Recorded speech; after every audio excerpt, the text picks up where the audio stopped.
Ako po si Lisa Nabos. Ang aking negosyo ay gumagawa ng unan, tapos nagdadayo-dayo kami sa ibang lugar, nagtitinda.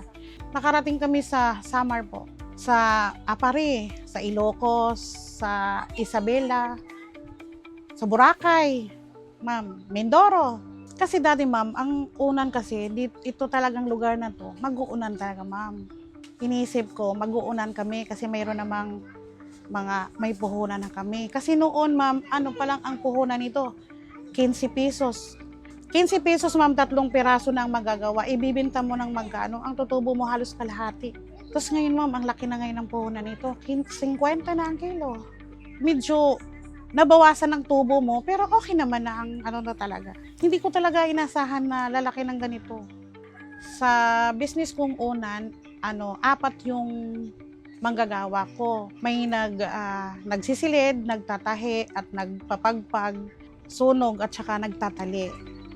Itong business naman, hindi naman madalian kasi mabilis naman yung manggagawa ko kahit mag-overtime sila hanggang alas 12.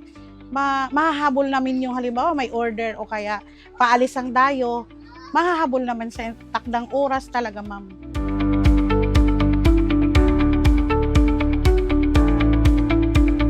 Tapos sa kalaunan po, nag-isip po ako na gumawa ng tindahan dahil sa anak ko kasi nag-aaral. Tapos nagbibili kami ng mga bahay dito na binibenta para paupahan. Nasunugan kami ng 2011. Lahat ng paupahan ko, sunog yun. Pati bahay ko sunog. Tapos nasunugan ulit kami ng 2018. Nasunog tong budiga na to. Hindi na kami pinayagan na magtayo ng barong-barong. Sabi ng asawa ko, kung wala tayong ipon, paano na kaya? Sabi niya, salamat maha. Sabi niya ganun, kung hindi dahil sa'yo, paano tayo makabangon? Sunog lahat ang paupahan natin. Panibago naman tayo ulit. Pakiramdam ko naman, sabi ko, salamat Lord. Sabi nga ng anak ko, bakit nakakapag-ipon, nakapag-pundar tayo?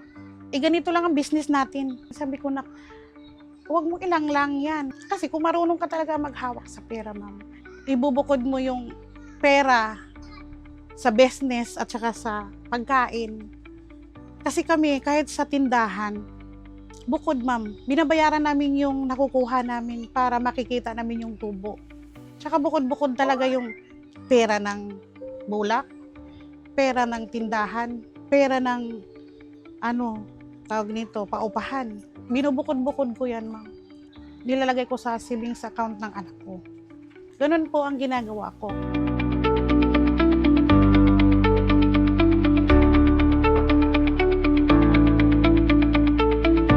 Isa lang po ang anak ko, tapos awa ng Diyos nakapagtapos siya ng marketing at saka gusto ko maging stable siya. Stable siya, kung mawala man kami, mayroon na siya, hindi siya maghihirap. Yun talaga yung focus ko sa anak ko. Kaya ganun lang ang pagpupursige ko na maghanap buhay. Naging okay naman. Parang magaan sa amin ang pera, ma'am. Kahit na mayroong mga hindi nagre-remit, parang hindi apektado. Kahit nung lockdown, ma'am.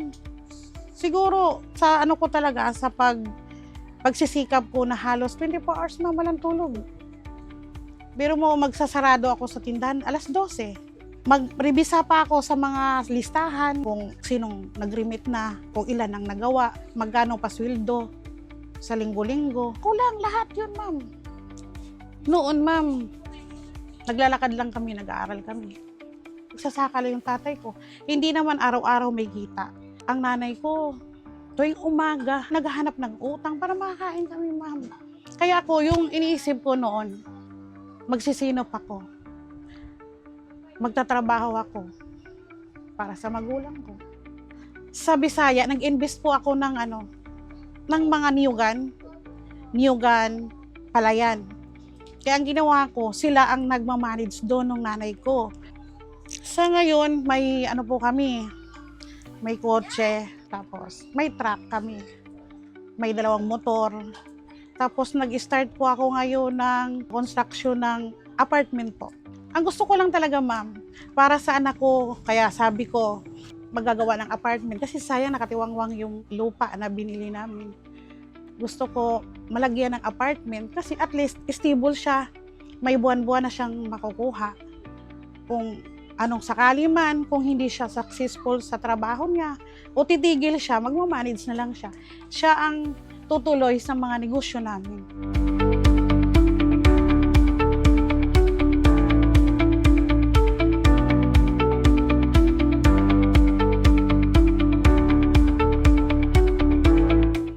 Unang habol ko kaya sumali ako ng KBI. Insurance, 2011. Si Rafi pa yung namin, yung nag-interview sa akin. Pero sa totoo lang, malaking bagay ang KBI sa akin. Kasi pag makaloan ako, lahat inilalagay ko sa negosyo yung nalulon ko. Dagdag puhunan talaga, ma'am. Sa akin lang, payo ko lang. Pag ikaw ang negosyante, ibubukod mo yung mga luho mo sa business mo. Pag puhunan mo sa business mo, huwag mong bawasan doon sa mga dapat luho o ipapautang mo. Kasi ikaw rin ang mawawalan. Mahihirapan ka din.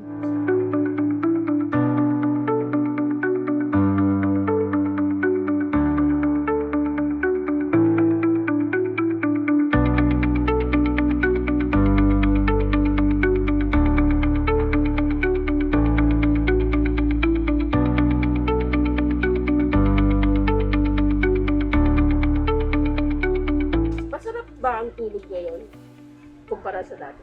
Oo, ma'am. Inlambot ba ng mga unan mo, ma'am? Wala man, kasi kama ang tinutulugan ko. Kasi dati, ma'am, tagpi-tagpi bahay namin, ma'am. Yung sahig namin, gumaganon pa. Oo, kahit dalawang story, gumaganon yung... Ngayon naman, dalawang andana na, ma'am.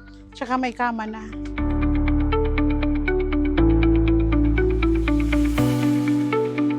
Ako si Lisa Nabos, program member ng Angono Branch, Certified Kabalikat at Negosyante. Masaya dito sa KBI.